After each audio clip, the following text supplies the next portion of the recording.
அனைவருக்கும் வணக்கம்.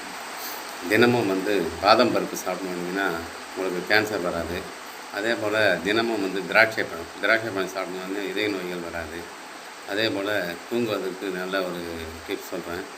கசகசா கொஞ்சம் எடுத்துக்கங்க, கற்கண்டு கொஞ்சம் எடுத்துக்கங்க. ரெண்டும் மென்று சாப்பிட்டிங்கன்னா தூக்கம் நன்றாக வரும். அதே போல் தலைவலி குணமாகிறதுக்கு ஒரு ஆப்பிள் பழத்தை நாளாக கட் பண்ணிக்கோங்க. அதில் நீங்கள் உப்பு சேர்த்து சாப்பிட்டு வந்தீங்கன்னா தலைவலி குணமாயிடும். அதே போல் நுரையீரலில் உள்ள சளி கரைஞ்சி வெளியேறவும், இருமல் குணமாகவும் கொய்யாப்பழத்துடன் மிளகுத்தூள் சேர்த்து சாப்பிட்டு வந்தீங்கன்னா நுரையீரலில் உள்ள சளி கரைஞ்சி வெளியேறிவிடும், இருமலும் குணமாகிவிடும்.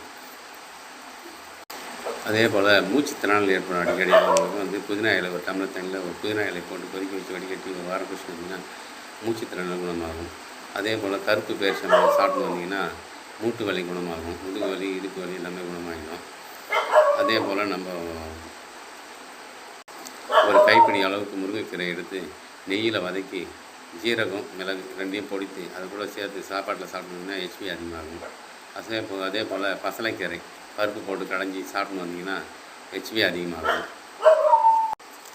அதே போல் மாதவிடாய் 3 நாட்கள் இல்லை 5 நாட்கள் வரணும். அந்த மாதவிடாய் டேட்டு 10 நாளுக்கு போகும், ரத்தப்போக்கு நிற்காது. அவங்களாம் லவங்கப்பட்டை பொடி செய்து டெய்லி 2 கிராம் சுடு தண்ணியில் போட்டு குடிச்சினே வந்தீங்கன்னா ரத்தப்போக்கு காலளவில் நின்றுவிடும். அப்படி இல்லைன்னா பொட்டுக்கடலை டெய்லி சாப்பிட்டு வந்தீங்கன்னா ஓரளவுக்கு ரத்தப்போக்கு நின்று மாதவிடாய் சரியாகிவிடும்.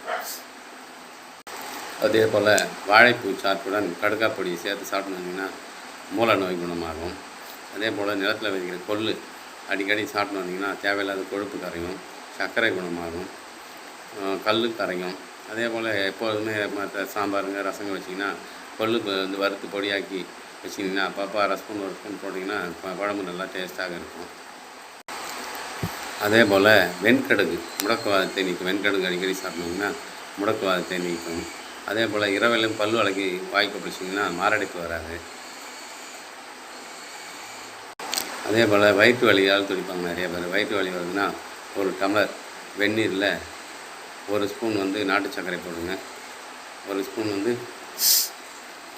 நெய், 1 ஸ்பூன் நெய் சேர்த்து குடிச்சு வந்தீங்கன்னா வயிற்று வலி குணமாகும். அதே போல் இதய நோயாளிகள் கணவாய் மீன்கள் ஒன்று இருக்குது, அதை அடிக்கடி சாப்பிடுங்க, இதய நோய் குணமாகும். அதே போல் ஜீரகம் உப்பும் மென்று சாப்பிட்டிங்கன்னா வயிறு வலி குணமாகிடும். அதே போல் ஜீரகப்பொடியுடன் தேன் கலந்து சாப்பிட்டு வந்தீங்கன்னா விக்கல் நின்றுவிடும். நன்றி, வணக்கம்.